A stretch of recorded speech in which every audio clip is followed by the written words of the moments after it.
my God, that was so amazing. And it just kind of changed the way I travel completely.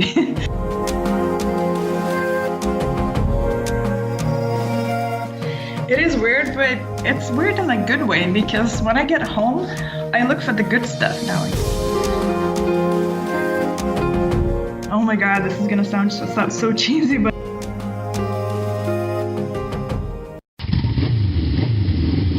hello and welcome to another episode of the Ben Motorcycle Adventures Podcast. This is your hub for everything off-road, dual sport, and adventure motorcycle. And now, here's your host, John. Welcome back, everybody. Episode 35, Ben Motorcycle Adventures Podcast. Thank you for joining, and as always, thank you for listening. Another great guest on the show today. We've got Egle, round-the-world rider, regular contributor to advrider.com, co-founder and editor of Women's Adventure Riders magazine. She chased Dakar in 2018. We'll talk a little bit about that. And now she's getting into rally racing and off-road racing herself. So definitely want to hear what she has to say. Great guest. Really excited to have her on. And without further ado, let's talk to Egle here on episode 35. Thanks for listening, guys. So I understand that you are currently in Lithuania. Have you completed your around-the-world ride, or do you have further to go? No, not at all. I just had a new publishing contract, and I had to come back for a book launch real quick. So it was just a quick detour for work, and at the same time I'll see some family and friends real quick, and then I'm back on the road next week. Okay. So when did you actually start your around-the-world ride? Well, so that's the thing. I'm not sure whether you can call it a continuous one, because I spent 18 months riding around South America, and then I came back to Europe for a year to figure out, money and stuff like that, and then took off again. So it was like, 2 years, then a year off, and then since 2016, I'm on the road kind of permanently without a return date. All right. I've talked to a lot of around-the-world riders, and there's something about South America. People get there and they spend more time there than they plan to, and some just maybe never leave. What is it about South America? It's just too good. First of all, traveling there was really easy. You don't have to worry about visas, stuff like that. Bike import is super easy too. Just get a little piece of paper, fill it out at each border, and then turn it in once you leave the country. So it's just very, very easy to travel. You don't need a carnet de passage, for example, which sounds like a lot of paperwork and a lot of money. And the people are absolutely amazing. They're super friendly, super hospitable. Spanish is an easy language to learn, even just a few basic phrases and you're good to go. And then the terrain is amazing, especially for off-road riding. If you go up into the Andes, you can stay there for years. It's just so diverse and just really stunning scenery. So I came upon your post on ADV Rider. It's called The Reality of Sponsored Travel, and that's kind of what sparked my interest in wanting to get you on here to talk about this for the podcast, because I truly believe a lot of our listeners want to get out there, they want to explore, they want to adventure, and they want to be influencer-like or get sponsored to ride an adventure. Now you, on the other hand, you're already living that lifestyle. So I guess my first question for you would be, are there riders out there getting paid just to travel around the world? Because it sounds amazing. That's an awesome idea. I'd like to get on board with that. That'd be great. I don't know everybody obviously in the scene, and there might be some riders who are actually getting sponsored, with money, with cash, and maybe there are some riders who receive some kind of support in this way, but it's certainly not the majority. And the most cases you get gear. That's kind of the most popular way of sponsorship, and sometimes all you get is a discount for gear. That depends on the company and the rider, of course. When I finished my South America ride, I finished it because I ran out of money, and so I had to figure out how to continue traveling without having to get odd jobs on like farms or whatever. Which is, I'm not saying it's a bad way to do it, but I just felt like it wasn't for me. So I needed to figure out a way to keep on traveling, but have some kind of an income to support all this. And for me, because I love riding, that quickly became, my sort of, I got into freelancing. But when you're just starting out, it's, trusting that some company is just going to fund it all. I just don't think it's realistic. Sure, and you made mention that riders may need to get out there and establish themselves for a period of time, right? Have a track record before anybody is willing to help really on any level. Is that correct? Yeah, I mean, I don't want to talk in absolutes. Like, after that article, I actually got a message from somebody saying, you know what, I get what you're saying, but I'm actually fairly new to this whole ADV riding scene. I'm planning a big journey. And before I even left, I got, offers for sponsorship.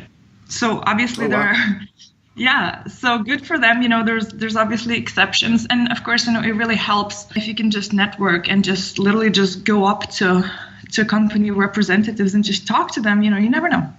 They might like you. They might decide to sponsor you on the spot. I mean, it's happened before. So it's certainly an option, but most of the time you do need to have some kind of a proven track record, because I've been told by a few companies, gear companies, that 60 or even 70% of their sponsored riders never even leave. So, that's a pretty big percentage. So no wonder that they want to see some kind of a track, some kind of, whether it's online presence or, a blog or whether it's social media. I think it is important to kind of already have at least maybe a year on the road or something like that. Or maybe it's not even, a time sort of a situation. Maybe it's just the fact that you are traveling and you are sharing something interesting and unique, and you're maybe contributing, giving back to the community. Maybe you're providing some cool tips or sharing some information, whatever it is. What's really important is that you are giving something to people, because why else would they follow you? It's great to have great photography, obviously, but I'm not sure that that's enough any longer. Yeah, it seems to be some sort of combination of long form text and photos or videos, but you've got to be able to captivate people and keep them engaged, right? I love books. I grew up reading. I'm a complete book nerd, right? So I love text. So to me, photography and videos, I mean, it's great, but I'm just absolutely useless at it. Like I can't do it. I'm like visually dyslexic or whatever. So I'm not saying that that's not a good way. If you're a great photographer, if you make great videos, that's awesome too. It just, for me personally, writing is what works. But there are so many more different ways to tell a story. So it doesn't have to be a blog. It doesn't have to be, a bunch of Facebook posts. It can be anything, as long as it's interesting, as long as it's engaging, as long as it gives value to people.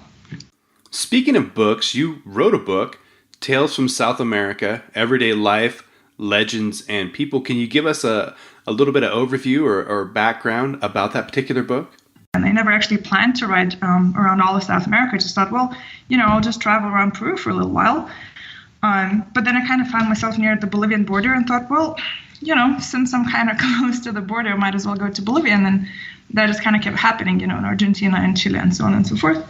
So I just kept going. But apart from that, I was just so fascinated by the local people and their stories and their ways of life. And so I wanted to kind of focus on that as opposed to just motorcycling and adventures, if that makes sense. Hey, switching gears a little bit, how long have you actually been riding motorcycles? So since 2013, since that South America trip, I had to get my motorcycle license when I got back to Lithuania, and I failed. So I had to do the exam for the second time. So that's how useless I was back then. Yeah, I'm gonna generalize, but that seems to be a theme with a lot of the people that we've interviewed who are riding around the world. None of them have been riding particularly that long. That is very interesting to me. Really? Why is that? When I think about somebody just setting off and riding around the world, I guess I envision someone who has a ton of experience on the bike, but that doesn't seem to necessarily be the case. Well, I have zero experience racing cross-country roadbook navigation rallies, but I just did survived. So, and at the end of the day, how else are you going to get that experience? You got to go and do it, right? That's true. You got to get a foot out the door. Rally stuff. You were able to follow along with Dakar this year. What was that experience like? Oh my God, that was so amazing. And it just kind of changed the way I travel completely. And also completely unexpectedly, because before, I was in Peru already. And when I realized that Dakar was going to be in Peru this year, I thought, maybe I should, just go and have a look. But once I got there, oh my God, I got to Lima, and it was, I think, 2 or 3 days before. So the bivouac was still just being built, and nothing much was going on. But I was just like, I don't know, just instantly kind of felt sucked in because the atmosphere, everything was just so amazing. So I knew then and there that I wouldn't want to miss a minute of it. So I followed the whole 10 days. And I slept in the bivouac or near it and tried to help writers and all of that. And it just was, I don't know, almost a life-changing experience for me. So solely because of the Dakar, I'm now in Europe and I'm doing my own first rallies. And I'm hoping to chase a few big ones in Africa as well. Recent blog post I read on your website, aglaontheroad.com, but the title of the blog post was Homeless at Home. Is it weird coming back home after being on the road for so very long? I just, because when you're at home, you're like, yeah, whatever, it's home. But now I'm like, oh my God, this is actually a cool place. And, obviously it's awesome to see old friends and family and stuff like that. And then language is the thing for me. Like, Lithuania has like 3 million people. So to be able to speak my languages, it's almost like I don't know, it's an awesome experience. Hey, how difficult is it to ship your bike across the ocean or from country to country or continent to continent? I'm a member of a lot of Facebook groups. I read ADV Writer a lot, and you get a lot of different stories. But is it really that much of a hassle getting your motorcycle from point A to point B? No, not at all. I mean, I've been hearing a lot of horror stories, especially about. I think it's Argentina, Buenos Aires, that it's it's a pretty complicated port, and the whole process seems to be a bit corrupt or something. So you can get stuck, certainly. But if you find a good agent, then it seems that it's not. And again, it seems that Chile and Valparaiso and Santiago is kind of the best place for that, unless you're shipping back to North America, in which case I'm told that Colombia is really good. You can either put it on a plane and get it from Bogota to Miami for. I'm not sure, I can't quote the price right now, but it's not huge. And then another way is, I think you can fly it to Europe too. There was this Air Canada deal. Canada to the rescue. I think Paulo Catano recently flew his bike back to Europe through Air Canada, if I'm not mistaken. I apologize, Paulo, if that's incorrect, but that would be an option too. And it doesn't sound like it's as troublesome as some might make it out to be. So just got to figure out what works best for you, but it's certainly not a huge deal at all. Perfect. Good to know. Hey, have you had a chance to ride in the United States yet? Yes. In 2016, I did parts of the Trans-America Trail and some backcountry discovery routes. I think it was New Mexico and Arizona, I think. Ooh, interesting. We just interviewed backcountry discovery routes Kevin Woody, BDR ambassador, for episode 34, and he points to New Mexico as one of his favorite routes. Yeah, it was insanely beautiful. So now that you've had a chance to travel around, a large portion of this world, how does the United States differ from a South America, for instance? That's a good question because, people are super generous and kind and friendly and open in the States. I was traveling with my ex-boyfriend at the time, Paul, and we got so many invites to stay with people or to go for beers or whatever. Everybody was just so, kind and open and friendly, which was really, really awesome. Nature-wise, I have not seen anything that awesome ever before. I mean, yes, the Andes are great, but Canyonlands, the whole area, the whole West, it was just, I was just absolutely stunned. I remember when we got to Canyon de Chelly, which is, where is it? Arizona, right? And it was just, I've never seen anything like that before. That was just incredible. So I loved riding in the States, and I wish I could do more of it. But I only get like 90 days visa free, so that's a bit of a problem. But I'm definitely gonna come back because it was just so great. And even places like Nebraska, people say, "Oh my God, it's flat and boring." No, it's amazing. Yeah, I don't know if Nebraska's at the top of my list, but I'm probably pretty spoiled living here on the West Coast, but you're right. Each state has something very unique to offer. It's really a great place to be or to visit. like, every I don't know, 5 minutes, I felt like I was in a movie, because everything is like from movies. You always assume that movies exaggerate or whatever, but no, you do have those neon signs that say vacancy, at motels. And you do have wild horses in Oklahoma, and you ride along a trail, right? And there's a bunch of wild horses galloping next to you. Like, oh my God, this is so nuts. It was amazing. And then cowboys in New Mexico, and oh my God, a rattlesnake. Like, I know I sound like an excited kid right now, but yeah, the States was just amazing for me. Yeah, it's great to hear that perspective. I think a lot of us who live here in the States, I think we take some of the things that we have for granted, but it's interesting to hear from an outsider's perspective. Yeah, and there's so much off-road riding as well. It's just incredible, and especially Colorado, again, Arizona, New Mexico. I mean, that's just insane. In Europe, you can barely step off of pavement in most countries. Southern Europe is better, but Germany, Austria, forget it. And you just have these vast open spaces. It's just incredible.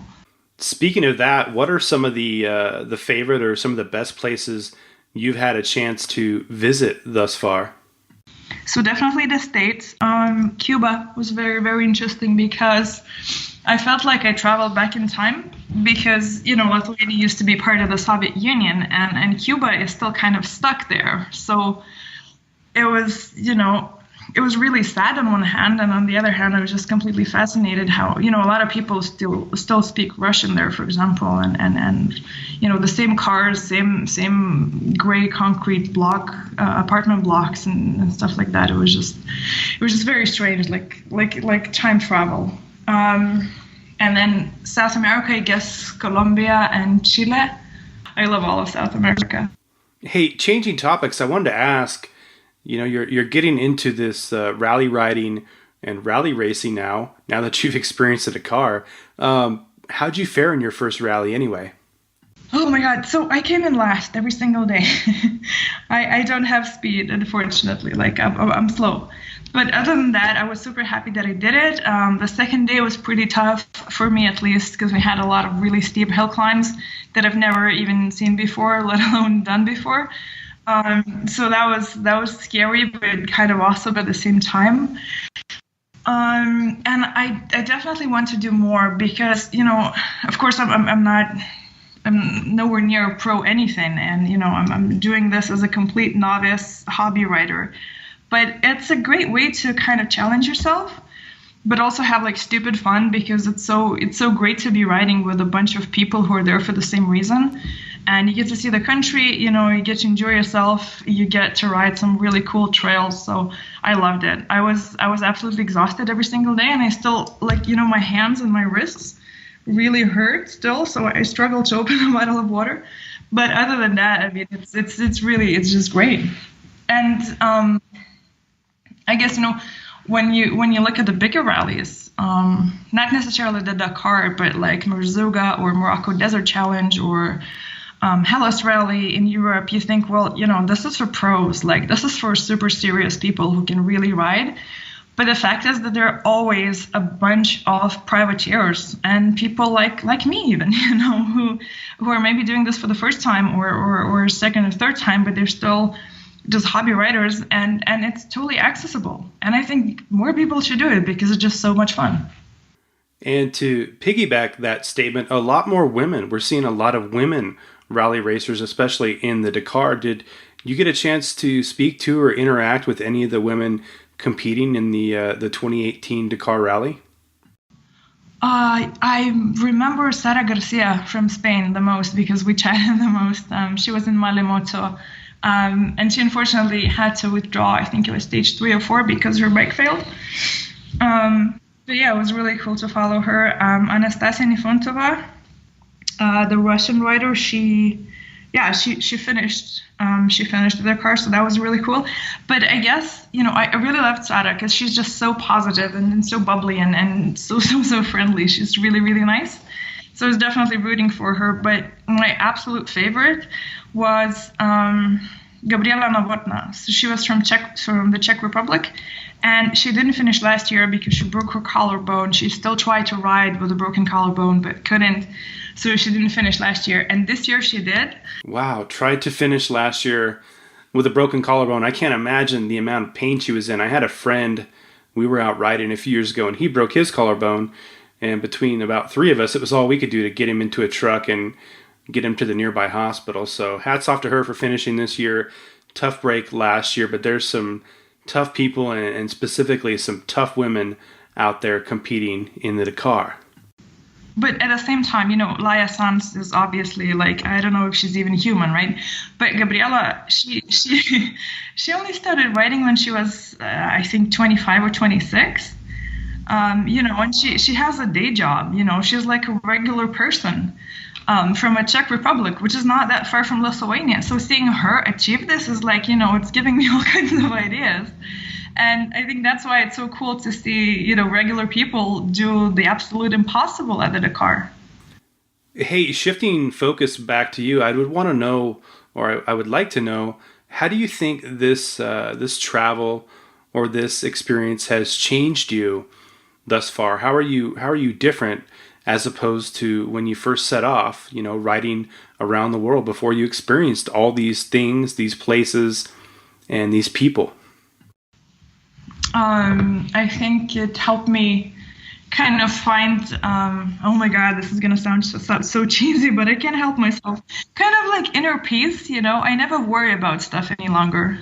Like, because you know that whatever happens, you're going to be able to deal with it. You don't know the solution yet, but you can trust yourself that you'll find it.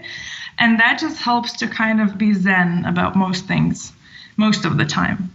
And I guess another thing is that you realize that there's no better or worse way to live, because you see so many different people and so many different cultures, and you realize that, we're all human and we mostly care about the same things, really. Do you ever just kind of lose track of days or time when you're out there traveling and meeting all these people and seeing all these new places? Do you just kind of check out mentally and really forget, or lose a sense of time? Not really, because I still have to work. That's the worst. Don't you hate having to be responsible? Yeah. I mean, during the rally, yes, because I knew that I have these 3 days to do the rally, and that's all I care about right now. So that was it. And that's probably part of the awesomeness. You can just ride and enjoy and try to learn as much as you can as you go along, and then just be there. I mean, it does happen sometimes that, I'm trying to call people and then I realize it's Sunday and that, normal people are probably not working right now and stuff like that. But to be completely blissfully lost, no, it doesn't happen anymore. It's a nice thought, though. I should think about it more. That's a fantastic thought. And I think about it probably too often. But another question from me, do you ever feel pressure to create content while you're out there on the road for the followers or for your employers, for instance? Well, it depends what kind of content. If we're talking about my personal blog and my social media, then no, I just post whatever I want, whenever I want, which happens to be a lot because I like talking. So there's that. And when it comes to work, most of what I do, I don't even feel like I'm working because, like I said, I'm a book nerd. I love writing. So to me, it's not really, if I had to suddenly go to an office or, I don't know, learn to be an accountant, I would be suffering. I would be miserable. But because it's writing and I love writing, it's not really, it doesn't feel like a dull job. It feels pretty great most of the time. Of course, there are some assignments that, I'd rather not do maybe, but all in all, I feel pretty blessed, because it's I would be doing this anyway, if nobody paid me, I'd still be writing. So it kind of works out perfectly. That transitions nicely to my next question. Do you ever see yourself stopping this round the world adventure? Not at the moment, but another thing I learned on the road is to never say never. So I don't know what's going to happen. At the moment, I'm super happy where I am. I'm very curious about rallies. I'm going to do a Hellas rally in Greece in a month. Oh my God, in a month. Jesus, that's some time. And then, I have a couple of tours in Ecuador and Colombia. I'm going to be leading women's motorcycle tours. And then this whole year, I don't know, I'm kind of wanting to head towards Africa because I've never been there. And I don't know, it just seems like a cool idea. So I don't have any strict plans. And no, I don't have any plans to stop anytime soon. But, if we talk again 3 years later and I'm living someplace, well, that wouldn't surprise me either. Yeah, if you get into Africa soon enough, you might even be able to tie out with Kinga Tanijewska. Oh, yes, we already have evil plans for that. We thought maybe we could meet up some midway, cause she started in Egypt and I'm going to start in Morocco. So maybe we could, meet in South Africa or something. Yeah, how cool would that be? It looks like she's having a heck of a good time, too, while she's out there. Yeah, she's awesome. I met her in Warsaw. She was there for like a few days, and I was nearby. So that was just super cool because, women writers are not unicorns. There's more and more of us out there, but it's still pretty rare to meet another female who's traveling solo. So meeting Kinga and also Sinja from Germany, and I haven't met Lea Rieck yet, the German woman who's, I think she's already ridden around the world, but it'd be really, really cool. Yeah, we haven't had Leah on the show yet, but I reached out to her, and she said she would be willing to do the podcast in May. She's also an author. Awesome. I keep quoting her to everybody because she said something that just really stuck with me. She told me, I think it was a year ago or so, that when she was preparing for her round-the-world trip, she thought that this journey would make her really tough. If she could ride around the world on her own, then, she'd be so tough. And she said when she came back, she realized that the journey actually made her softer because she learned a lot about empathy on the road, and she realized that humans are great, and you don't actually need to be tough or cool or any of those things to travel the world. So I totally agree, and I just love to quote her in that. Wow, I don't know what to say about that. That's a very deep and unique perspective that I think you would probably only be able to form by traveling around the world and experiencing all these places and all these people. Wow, I'm kind of at a loss for words. That's a very deep and beautiful thought. Thanks for sharing. Yeah, there is this sort of image that around the world travel is something very tough, even extreme. People say, "Oh, you're such an extreme person." I'm like, "What? I just ride from place to place." That's it. Really isn't. If you go to like super remote places like the Far East, Siberia maybe, Central Africa maybe, I don't know. But on the whole, the world is not such a wild place anymore at all. Especially South America. You get Starbucks everywhere. It's not. They have Starbucks in South America? Yeah, you do a lot. I'm good. I'm sold. I really want to ride the Pan American next year or two. But it's good to know that I get a good, I don't know if I call it good. I could get a cup of coffee down there while I'm down there. That's good. Yeah, the coffee is great if you go to the Amazonian side and get local coffee. Not Starbucks, but like local Peruvian coffee from the Amazon. That's the good stuff. Well, not speaking on behalf of South America, but I can report to you from Hawaii. I went to a coffee farm in Hawaii and sampled their coffee, their homegrown stuff, and it was a totally different experience than buying it from Starbucks, for instance. Excuse me, so I can attest to that. Last question for me. We talked about what Leah learned traveling around the world. I'd be interested to know what you have learned traveling around the world. That nothing is impossible, especially during the Dakar. Seeing people do the impossible every single day, even when it seems, that you can't go anymore and they still do. Nothing is impossible as long as you want it enough. You just go and do it. And, there's a lot of fears before setting out on a journey like this. What if this happens? What if that happens? But it's kind of just like life, Yeah, stuff's going to happen, but you've made it so far. So chances are you'll just figure it out as you go along. So, like I said before, I just don't worry about stuff anymore because, I don't know what's going to happen, but I have enough sort of confidence, I guess, that, I'll figure it out, whatever happens. And that's, I don't know, it's easier to live like that, You don't have any anxiety anymore. You're like, yeah, okay, all right. Well, things might go wrong, a border might be closed or whatever, but you'll find a way. There's always a way. Hey, we're getting ready to close this out. Are there any partners or sponsors you'd like to thank before we finish up this show? Sure. Climb has been absolutely amazing. They've been helping me out with gear. And I actually wore the gear during the rally, which was not the best idea because you would need off-road gear, right, instead of adventure gear, but it actually held really, really well. And if I could also mention Moscow Moto, City USA, and Climb Latin America, that would be great. And for those of us who want to follow along on your journey and read a lot of those amazing blog posts that you put on your website, how can we keep track of you? How can we follow you on the web and on social media? So ideally, I post most of my stuff on ADV Writer. My blog is agleontheroad.com. And then you can find me on Facebook. Just Google my name, which is really, really, really long, and it's impossible to pronounce for non-Lithuanians, so I'm not going to go there. And then Instagram is just Egle Gerulaityte, which is, again, I don't know, maybe you can put a link or something because, yeah. Egle, thanks for joining us for episode 35 of the podcast.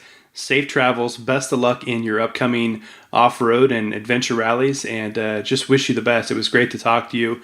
Listeners, we'll put some show notes along with this episode on our website, benmotorcycleadventures.com. So if you want to visit Egle's website, agleontheroad.com, her Instagram profile, or her Facebook profile, I will have links to all of that stuff there.